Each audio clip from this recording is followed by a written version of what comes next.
Governor Christie, I want to engage you and Governor Huckabee in a subject that is a big issue in both of your campaigns, and that is entitlement reform. You say that to save the system, you want to raise the retirement age, have to raise the retirement age, and to cut benefits for Social Security and Medicare, and you say that some of the candidates here on the stage are lying. Governor Huckabee says he can save Social Security and Medicare without doing any of that. Is he lying? No, he's not lying. He's just wrong. I mean, so there's a difference. Listen, I'm the only guy on the stage who's put out a detailed 12-point plan on entitlement reform, and here's why. Because 71% of federal spending right now is on entitlements and debt service. 71%. And we have spent the last hour and 5 minutes talking about the other 29%, and no time on the 71%. And that makes no sense.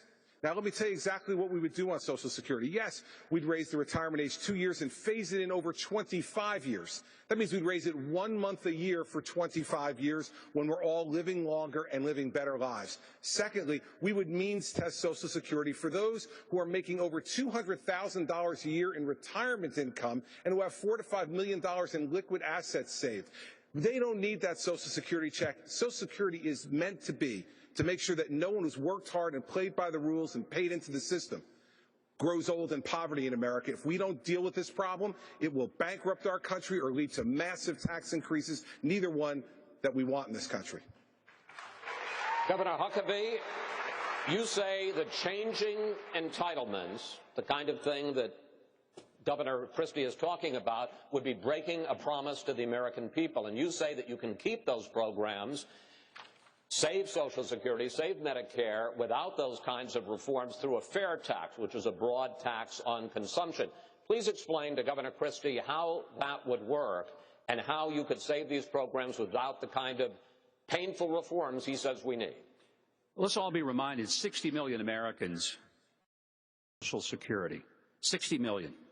A third of those people depend on 90% of their income from Social Security. Nobody in this country is on Social Security because they made the decision when they were starting work at 14 that they wanted to entrust some of their money with the government. The government took it out of their check whether they wanted them to or not. And if a person goes to 65, they're going to spend 51 years with the government reaching into their pocket at every paycheck. Now, here's the point. Whose fault is it that the system is screwed up? Is it the recipients or is it the government? And if Congress wants to mess with the retirement program, why don't we let them start by changing their retirement program and not have one, instead of talking about getting rid of Social Security and Medicare that was robbed $700 billion to pay for Obamacare? It's always that the government figures that they can do this off the backs of people, many of whom are poor and depend on that money, and I just think it's fundamentally lying to the people and stealing from them, and we shouldn't be doing it. Chris.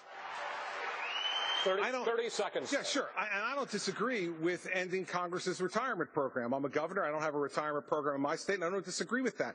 But here's the news for the American people. He's complaining about the lying and stealing. The lying and stealing has already occurred.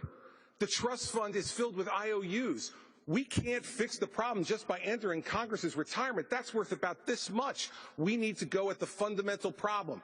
And the fundamental problem is that this system is broken. It has been stolen from. We have been lied to. We need a strong leader to tell the truth and fix it. All right, this is it. 30 seconds finally. Well, you ask about how we fund it. One of the reasons that Social Security is in so much trouble is the only funding stream comes from people who get a wage.